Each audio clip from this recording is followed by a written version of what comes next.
Hello friends, welcome back to Garbhguru. आज हम बात करने वाले हैं प्रेगनेंसी के 8वें महीने के बारे में। प्रेगनेंसी का 8वां महीना सबसे खास महीना होता है। यहाँ पर रिस्क बहुत सारा है, बच्चे का विकास बहुत अच्छे से होगा, आपकी बॉडी में भी बहुत सारे बदलाव आएंगे, बच्चे की बॉडी में भी बहुत सारे बदलाव आएंगे। डिलीवरी होने की संभावना बढ़ जाती है। यदि प्री मैच्योर डिलीवरी हो जाती है तो बच्चे को वहाँ पर बहुत ही एक्स्ट्रा केयर लेनी पड़ती है, तो आपको बहुत सारी चीज़ें संभालनी होगी। यदि आप चाहते हैं आपकी डिलीवरी नॉर्मल हो जाए तो उसकी तैयारी भी इसी महीने से आपको स्टार्ट कर देनी है।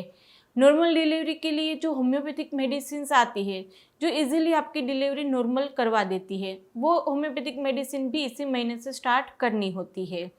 तो यहाँ पर आपकी डिलीवरी की तैयारियां भी आपको शुरू करनी है। बच्चे का वेट अच्छे से बढ़ेगा, क्योंकि लास्ट के 2 महीने में बच्चे का वेट मैक्सिमम बढ़ेगा, उसकी हाइट मैक्सिमम बढ़ेगी। तो बच्चे का वेट आप चाहते बहुत अच्छे से बढ़ जाए तो उसके लिए क्या खाए, डाइट में भी कुछ चेंजेस करना पड़ेगा, तो वो भी हम वीडियो में डिटेल में डिस्कस करने वाले हैं। तो यहाँ पर आपके लिए कुछ गाइडलाइन हम देने वाले हैं। 8वें महीने में आपको उतनी चीज़ें ध्यान में रखनी चाहिए। कौन सी सोनोग्राफी आपको इस महीने में करवानी चाहिए, कौन सा ब्लड टेस्ट करवा लेना चाहिए, वो जानकारी भी हम देंगे। कौन सी एक्सरसाइज आपको चालू कर देनी चाहिए और डाइट में क्या क्या चेंजेस, वो भी जानकारी हम देंगे। तो वीडियो में आखिर तक जुड़े रहिएगा फ्रेंड। वीडियो अच्छा लगे तो उसको लाइक एंड शेयर कर दीजिएगा। अभी तक सब्सक्राइब नहीं किया चैनल को तो कर लीजिए, क्योंकि आपके लिए बिल्कुल ही फ्री है। तो चलिए शुरू करते हैं प्रेगनेंसी का 8वां महत्वपूर्ण महीना। सबसे पहले बात कर लेते बच्चे की हाइट एंड वेट के बारे में, क्योंकि सबसे ज़्यादा एक्साइटमेंट हमें उसी चीज़ की रहती है। तो बच्चे की हाइट करीबन 45 टू लेकर 50 सेंटीमीटर तक की हो सकती है। अब साइज़ वेरी करती है आपके ऊपर। यदि आपकी हाइट अच्छी है, आपके पार्टनर की हाइट अच्छी हो, तो बच्चे की हाइट अच्छी आ सकती है। तो वो भी से वहाँ पे बच्चे की हाइट डिसाइड हो जाती है। तो बच्चे की हाइट 45 टू 50 सेंटीमीटर के बीच में रहेगी। उसके वजन की बात करें तो वजन वहाँ पर 2 किलो से लेकर 2.5 किलो के बीच में हो सकता है, कभी कभी 1.5 के अंदर भी हो सकता है। वो हम डिटेल में आगे डिस्कस करेंगे, क्योंकि वेट जो रहता है वो डिपेंड करेगा बहुत सारी चीज़ों के ऊपर। बच्चे का वेट है वो आपकी हेल्थ कैसी है उसके ऊपर डिपेंड करता है। यदि आपका न्यूट्रिशन स्टेटस बहुत ही कम है, आप पहले से एनीमिक है, आपके अंदर प्रोटीन की कमी है, आपके अंदर विटामिन की कमी है, तो बच्चे का वजन इतनी तेज़ी से नहीं बढ़ेगा। यदि आप वहाँ पर थ्रू आउट मंथ बहुत ज़्यादा एक्टिव रहते हैं, यानी कि आपकी कैलोरी बहुत ज़्यादा बर्न होती ही रहती है, तो वहाँ पर आपके बच्चे का वजन तेज़ी से नहीं बढ़ेगा।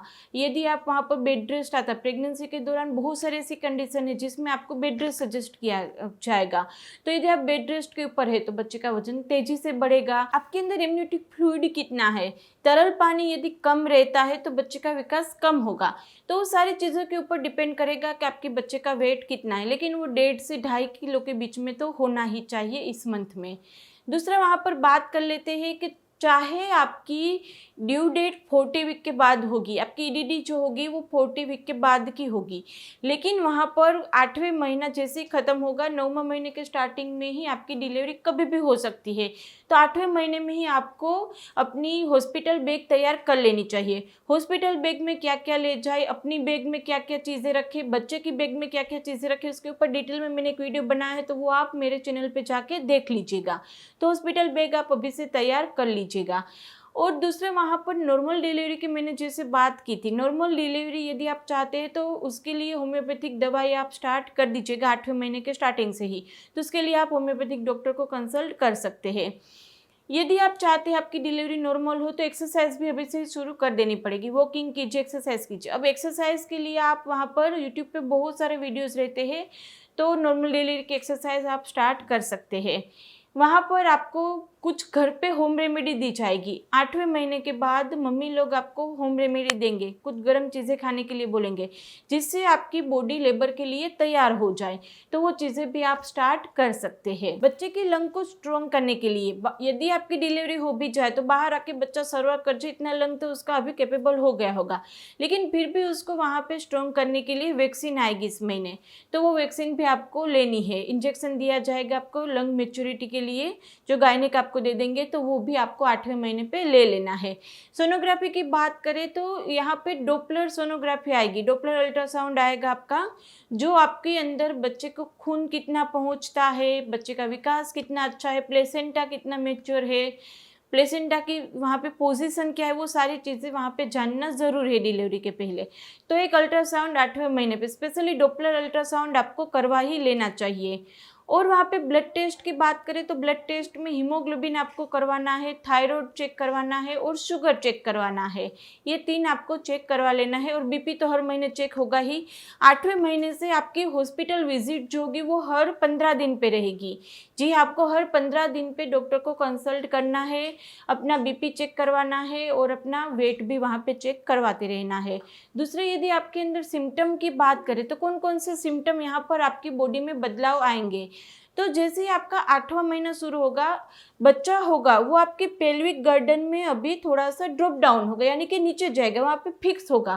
तो आपका पेट पहले से थोड़ा सा कम हो सकता है, तो वो चिंता ना कर। बेली को लेकर बहुत ज़्यादा लेडी कॉन्शियस रहती है। यदि उसका बेली कम होगा तो उसको ऐसा लगेगा कि वहाँ पे बच्चा ठीक तो है ना, तो थोड़ा सा ड्रॉप डाउन होना यहाँ पे नॉर्मल है। और बच्चे की पोजीशन को लेकर भी आपको बहुत ज़्यादा चिंता होती होगी कि बच्चा वहाँ पे फिक्स नहीं हुआ है। तो ज़रूरी नहीं कि 8वें महीने के शुरुआत में वो वहाँ पे फिक्स हो जाए, कभी कभी 8वां महीना खत्म होने के बाद भी वो वहाँ पे फिक्स हो सकता है। तब तक वो अंदर घूम सकता है, ऊपर रहता है ब्रिज पोजीशन, तो 8वें महीने से घबरा जाएगी कि मुझे तो सीजर ही आएगा। लेकिन बच्चा कभी भी एक ही बार में उल्टा होकर वो नीचे जाके फिक्स भी हो सकता है। तो 8वें महीने पे यदि बच्चा फिक्स नहीं हुआ है या उसकी पोजीशन टेढ़ी है या ऊपर की तरफ है तो आप उसकी चिंता ना करें। दूसरा, वहाँ पर आपके अंदर बैक एक की दिक्कत ज़्यादा रहेगी, क्योंकि अभी जो कर्व है स्पाइन की वो थोड़ी सी चेंज हो जाएगी और उसके चलते आपको बैक की दिक्कत ज़्यादा रहेगी। सोने में आपको वहाँ पर कंफर्टेबल नहीं लगेगा। एसिडिटी की, रिफ्लक्स की दिक्कत ज़्यादा रहेगी। रात में भी आपको रिफ्लक्स आ सकता है, जिसके चलते आपकी नींद खुल सकती है। तो नींद भी बार बार खुलेगी, बार बार आपको यूरिन के लिए जाना पड़ेगा, तो नींद बहुत ही ज़्यादा डिस्टर्ब हो सकती है। तो दिन में भी आप सोने की ट्राई कीजिएगा। यदि आप वर्किंग लेडी है तो आपको थकान बहुत ज़्यादा लगेगी, क्योंकि काम का प्रेशर आएगा, आपको वहाँ पे नींद कम होगी, भूख ज़्यादा लगेगी। तो ऐसे में आपको वहाँ पे टायर्डनेस भी ज़्यादा होगी और लो फीलिंग ज़्यादा आएगी। बात बात पे रोना आ जाएगा, थकान ज़्यादा लगेगी, गुस्सा ज़्यादा आएगा। तो इमोशंस भी आपके चेंज हो जाएंगे अभी। और वहाँ पर आपको भूख भी ज़्यादा लग सकती है या बिल्कुल भूख बंद भी हो सकती है। कब्ज की दिक्कत भी बढ़ सकती है आपकी, क्योंकि गट मूवमेंट जो है वो रिस्ट्रिक्ट हो जाएगी। तो कब्ज के लिए आप अपने डॉक्टर के पास कोई भी पाउडर या सिरप लिखवा लीजिएगा, क्योंकि उसकी ज़रूरत अभी ज़्यादा पड़ सकती है। 9वें महीने में तो हम वहाँ पर कैस्टर ऑयल पीना शुरू कर देंगे। वो किस तरह के, वो तो हम 9वें महीने के वीडियो में आपको बताएंगे ही। तो तब वहाँ पे कॉन्स्टिपेशन की दिक्कत कम हो जाएगी। लेकिन 8वें महीने पे आप वहाँ पर कोई भी मेडिसिन लेनी पड़े तो आप ले सकते हैं, या रात में सोते समय बनाना खा सकते हैं आप, या ओट्स खा सकते हैं, पानी ज़्यादा पी सकते हैं, तो आपको कब्ज की दिक्कत कम होगी।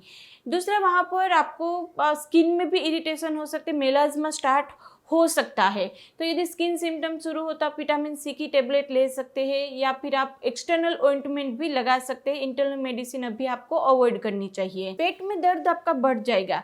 देखो, पेट में दर्द होगा तो आपको भी ऐसा ही लगेगा कि कहीं ये लेबर पेन तो नहीं है, लेकिन यहाँ पर ब्रेक्सटन हिक्स कॉन्ट्रैक्शन स्टार्ट हो जाते हैं, यानी कि लेबर के लिए जो पेन होता है वो अभी से शुरू हो जाता है। माना कि उसकी फ्रीक्वेंसी बहुत ही कम होगी, लेकिन वो कभी कभी आ जाएंगे, आपको पेन जाएगा, फिर आपको 2-3-4 घंटे बाद एक बार महसूस होगा। वो इस तरह से पेन कभी कभी आ सकता है आपको। वो एक्चुअल पेन है या फिर आपका ब्रेक्सटन हिक्स कॉन्ट्रैक्शन है, वो आप जानना चाहते हैं। तो जो एक्चुअल पेन होगा वो सेम मेंसेस जैसा होगा, उसकी इंटेंसिटी ज़्यादा होगी।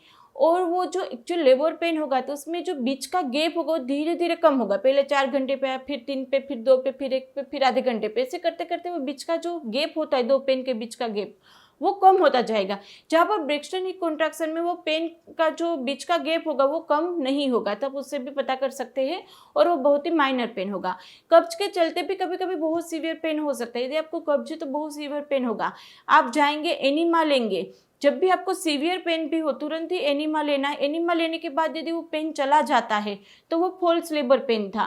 यदि पेन में कोई फर्क नहीं पड़ता, पेन बढ़ जाता है, एनिमा लेने से पेन बढ़ जाएगी यदि एक्चुअली आपका लेबर पेन है तो वो लेबर पेन है। तो इस तरह से आप वहाँ पर कब्ज का पेन है, ऐसे एब्डोमिनल पेन है, और उसमें भी यदि आपको स्टोन होगा, किडनी स्टोन होगा, तो वहाँ पर आखिरी महीनों में बहुत ज़्यादा कन्फ्यूजन होगा कि ये एक्चुअल लेबर पेन है या फिर आपको स्टोन का पेन है। तो वो स्टोन का पेन यदि होगा तो वो प्रिकिंग पेन होगा, आपको सुइयां चुभेगी, ऐसा पेन होगा। तो आखिरी टाइम पे यदि एब्डो पेन एब्डोमिनल पेन हो तो तुरंत ही आप अपने डॉक्टर को कंसल्ट कर सकते हैं। अब बात कर लेते हैं बच्चे के बारे में। तो बच्चे की हाइट एंड वेट तो हमने आगे डिस्कस कर लिया। लंग भी उसका मैच्योर हो गया होगा, यदि उसका बर्थ हो गया तो वो बाहर आके सर्वाइव कर सकता है। उसकी जो स्किन होगी, उसके ऊपर से हेयर होंगे, वो अभी निकल जाएंगे। पहले के वीडियो में हमने आपको बताया था बहुत ही थिक लेयर एक रहता है हेयर का जो प्रोटेक्ट करता है बच्चे को, वो लेयर अभी निकल जाएगा, उसके ऊपर वाइट पपड़ी जैसा लेयर आ जाएगा। उसकी स्किन अभी रेड कलर की, पहले वो ग्लास अपीयरेंस थी, अभी वो रेड कलर की हो जाएगी। यदि उसके हाथ और पैर की बात करें तो उसकी मूवमेंट बहुत अच्छे से होती है। उसका वो जो किक करेगा वो भी आपको बहुत अच्छे से फील होगी, तो उसकी स्ट्रेंथ भी अच्छी हो जाएगी। पोजीशन की बात की थी हमने, तो उसकी पोजीशन अभी चेंजेबल हो सकती है और वो आखिरी महीने में जाते जाते फिक्स भी हो जाएगा आपके पेल्विक गर्दन में। बच्चे की स्लीप साइकिल भी सेट हो जाती है वहाँ पे, और वो आँख खोल भी कर सकता है, बंद भी कर सकता है। तो यहाँ पर उसकी आई मूवमेंट भी अच्छे से डेवलप हो गई है। वो बच्चे की सकिंग मूवमेंट है, यानी कि सक करने की जो प्रैक्टिस है वो अंदर होगी। डाइजेशन भी अच्छे से उसका होगा, और जो मेकोनियम होता है वो तैयार हो जाता है अंदर। उसका ब्रेन डेवलपमेंट भी बहुत अच्छे से हो जाता है। और यदि वो बच्चा मेल है, आपका बच्चा मेल है, तो टेस्टिकल होगी वो नीचे आ जाएगी, और यदि वो फीमेल है तो उसका प्राइवेट पार्ट भी अच्छे से वहाँ पे तैयार हो जाएगा। तो यहाँ पर बच्चे का विकास भी बहुत अच्छे से एक ह्यूमन बेबी की तरह, यदि वो बर्थ होगा उसका तो एक ह्यूमन बेबी की तरह वो उसका अपीयरेंस भी होगा, और बहुत अच्छे से वो उसका सारा विकास कंप्लीट हो गया है। इसमें से भी कुछ कंफ्यूजन है, कुछ क्वेरी है, आपको कुछ पूछना है, बहुत सारे क्वेश्चन अभी आपके दिमाग में आ रहे होंगे, तो आप वो हमें कमेंट बॉक्स में पूछ ही सकते हैं, या फिर हम इंस्टाग्राम पे भी ज्वाइन कर सकते हैं, वहाँ पर भी Q&A सेशंस होते रहते हैं। वीडियो अच्छा लगे तो उसको लाइक एंड शेयर कर दीजिएगा। अभी तक सब्सक्राइब नहीं किया तो कर लीजिए, आपके लिए बिल्कुल ही फ्री है। तो चलो फ्रेंड, फिर जल्दी से मिलेंगे नए वीडियोज़ के साथ। तब तक के लिए stay healthy, stay happy, bye.